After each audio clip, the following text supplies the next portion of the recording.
We are going to wrap up Chapter 23 with this mini lecture. Lots to cover, so let's get started. By now we have a pretty good handle on electrophilic aromatic substitution and how the substituents and reaction conditions can influence the outcome of an electrophilic aromatic substitution reaction. So what we're going to do is look at it in a little bit more depth now by exploring other aromatic systems. And then I get to throw some curveballs at you, which is, of course, your favorite thing.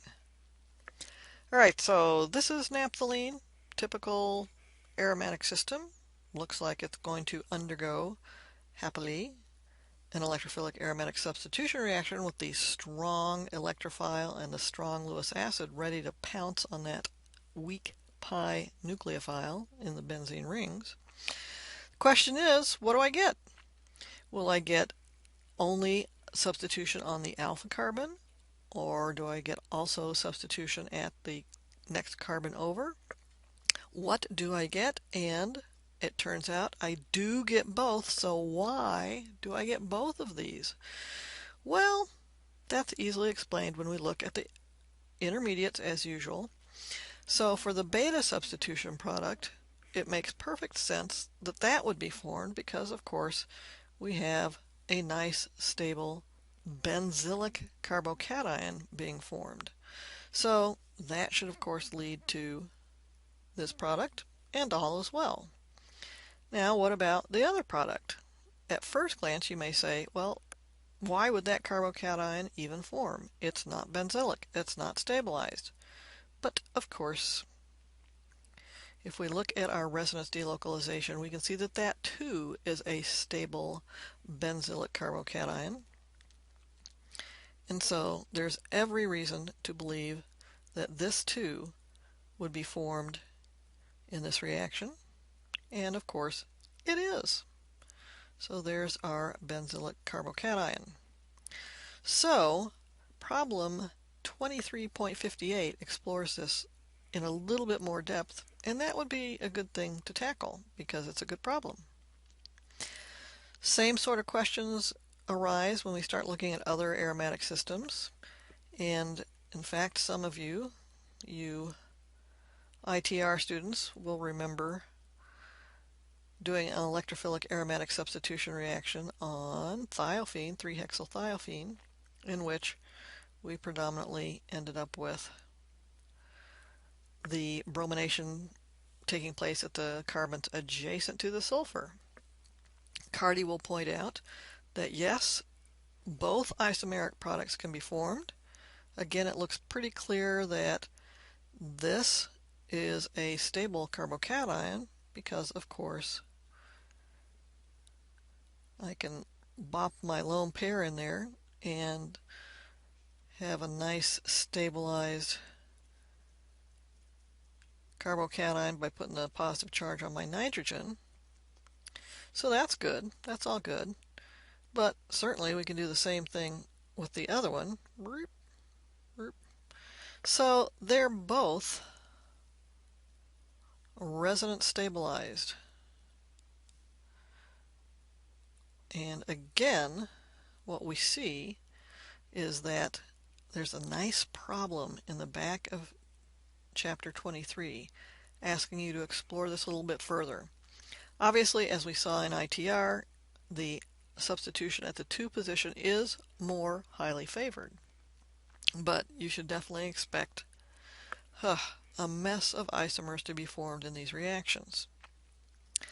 Now, what about pyridine? Do we have the same kind of issues there? No, we do not have the same kind of issues there in that we do not have the ability to delocalize with that nitrogen lone pair. And you should go back to, I don't know which chapters it was. I mean, first of all, it's pretty obvious that that's ugly as it can be. But also, think about what is the hybridization of that nitrogen and what type of orbital is that lone pair located in. In other words, can the lone pair overlap with the adjacent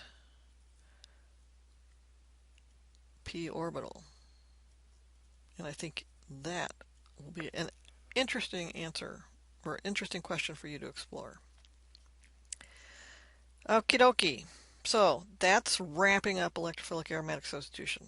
Now we turn to nucleophilic aromatic substitution. Okay, so the whole thing with electrophilic aromatic substitution is that you need to have a super, super strong electrophile to add to the nucleophilic aromatic ring. And it's a very weak nucleophile. But if you have a strong enough electrophile, we can get reaction take place. But gee whiz, if the aromatic ring is electron poor, it's not going to be a very good nucleophile. And in fact, if we kind of jack up the electron withdrawing groups on the aromatic ring, then we can actually reverse the whole setup. So here's an example where we have 3 deactivating groups on the aromatic ring. I treat it with sodium hydroxide, and what do I get? Another example of Carpenter totally lying, completely giving us crap. Here's my OH group, here's my incoming nucleophile. Obviously, kicking out the chloride. Don't trust a word she says. Well, hold on a second. It's not an SN2 reaction. So I haven't really lied to you. It's definitely not an SN1 reaction, and there's nothing in here that says anything about radicals. So what's going on? It's time for more dueling mechanisms. Okay, so we're going to go parallel, EAS and NAS, EAS being electrophilic aromatic substitution, NAS being nucleophilic aromatic substitution. The key features here, substitution on an aromatic ring. In EAS we know that the aromatic ring is the nucleophile, and so the pi electrons go out and react with an electrophile. In NAS, it's just the opposite. So EAS works better when my nucleophile is electron rich. NAS works good, only works when I make that aromatic ring electron poor. So I am inviting a nucleophile to attack it. All right, EAS. I have my electron-rich nucleophile. It reaches out and grabs an electrophile to make this guy. NAS is electrophilic, so now I'm asking an electron-rich nucleophile to attack it. And it attacks at that carbon. And my God, if it doesn't put that pair of pi electrons on that carbon. Holy cow, what do we got here? We have a really clear difference in intermediates. EAS, of course, gives us the cationic intermediate, and NAS is giving us an anionic intermediate. And that, of course, should make sense because, look, you are adding an anion here, you're adding a cation here. Okay.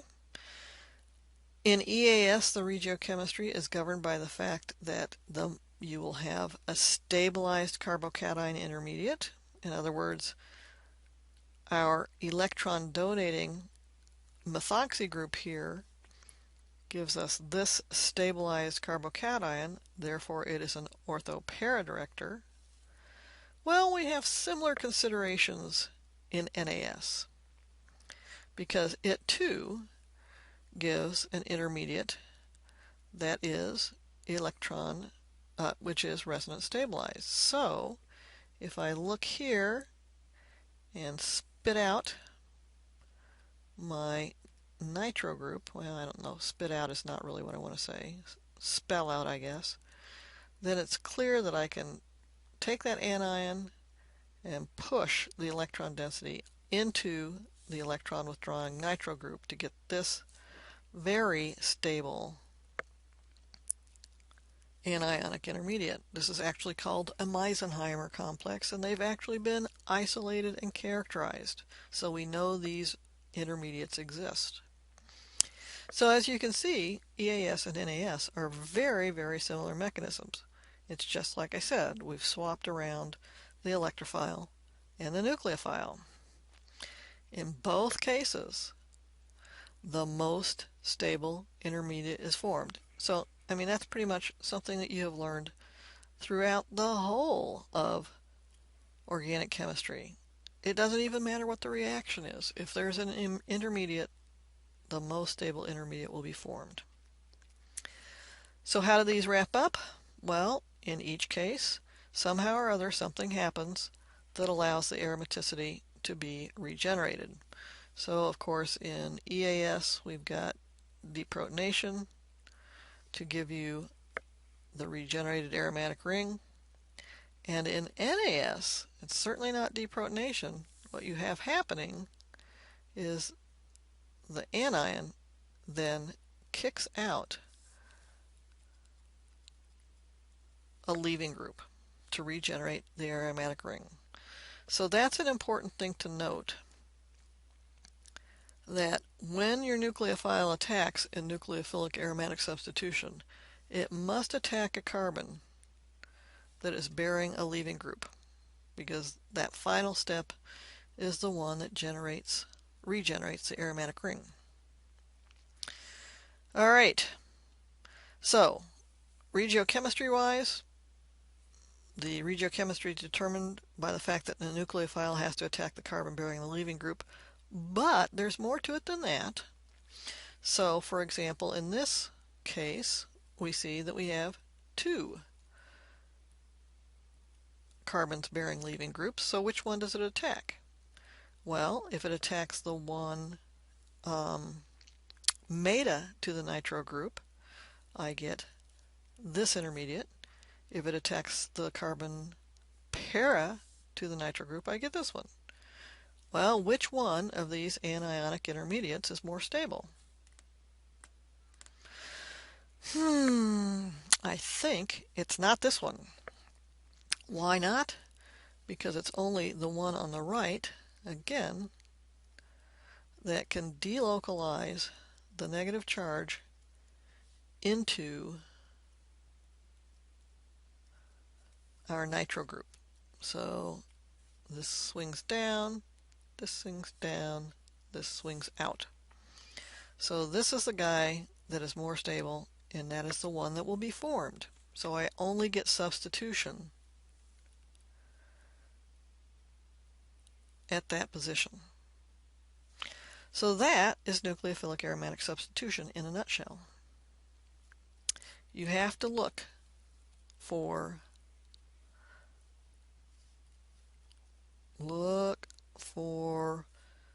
more than one electron withdrawing group on the ring, where one of these has to be a leaving group. So it's not at all unusual to see nitro groups, nitro substituted benzene rings, cyano substituted benzene rings. Those are your kind of dead giveaways for a nucleophilic aromatic substitution reaction. All right, well, here's another substitution reaction. I'm going to take this metachlorotoluene. Looks like that. Maybe, could that be a nucleophilic aromatic substitution? I've got a good nucleophile here.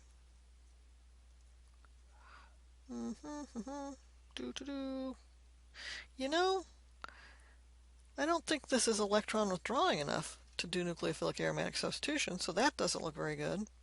And furthermore, what the hey? How in the world am I getting a nucleophile on that carbon? What am I doing, kicking out H minus? No, you're not going to kick out H minus.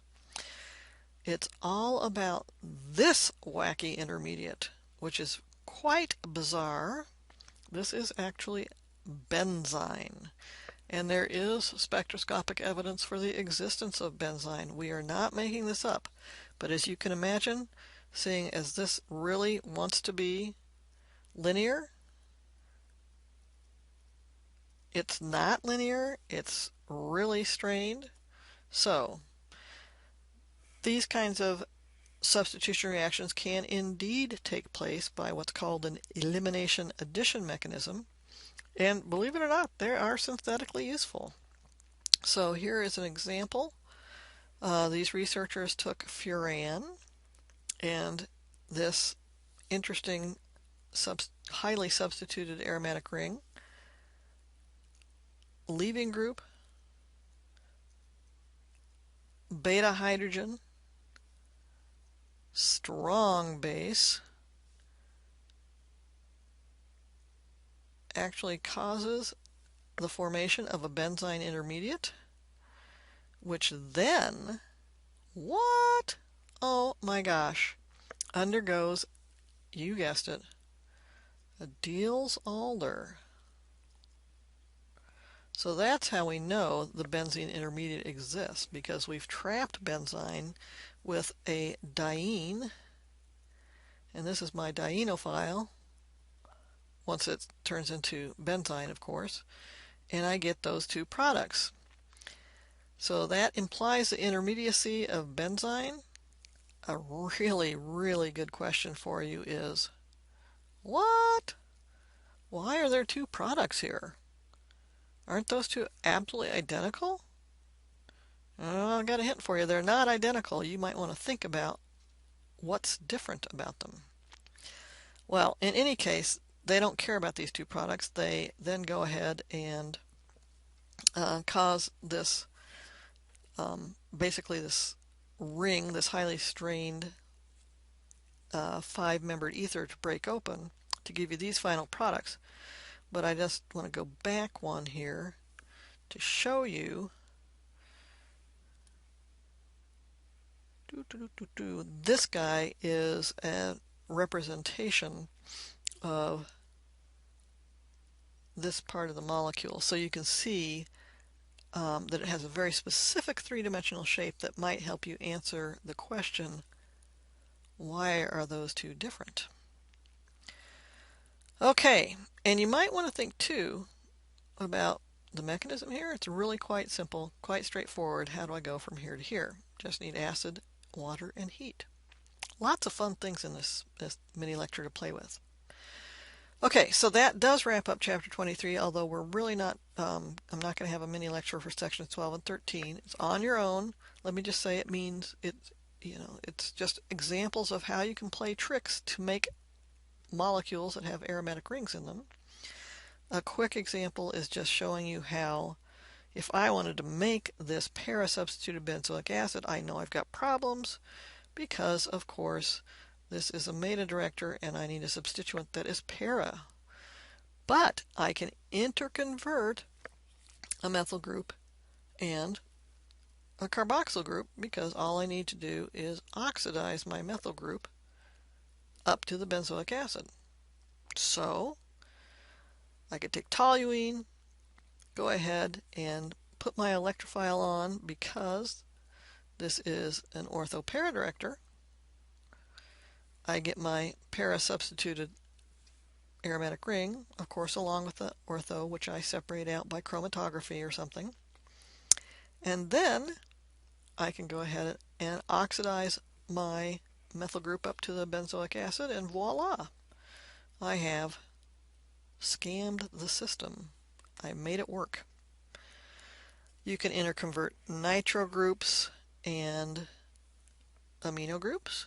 You can interconvert ketones and alkanes, and in each of these cases, see what you are doing. You are interconverting ortho-para directors with meta directors. Meta director, ortho-para. So that gives you some cool flexibility.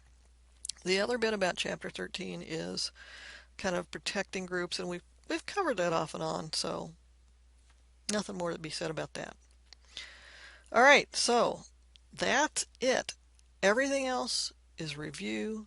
We're really going to cherry pick in chapter 26, but I think you'll find it quite helpful information as you prepare for the light at the end of the tunnel.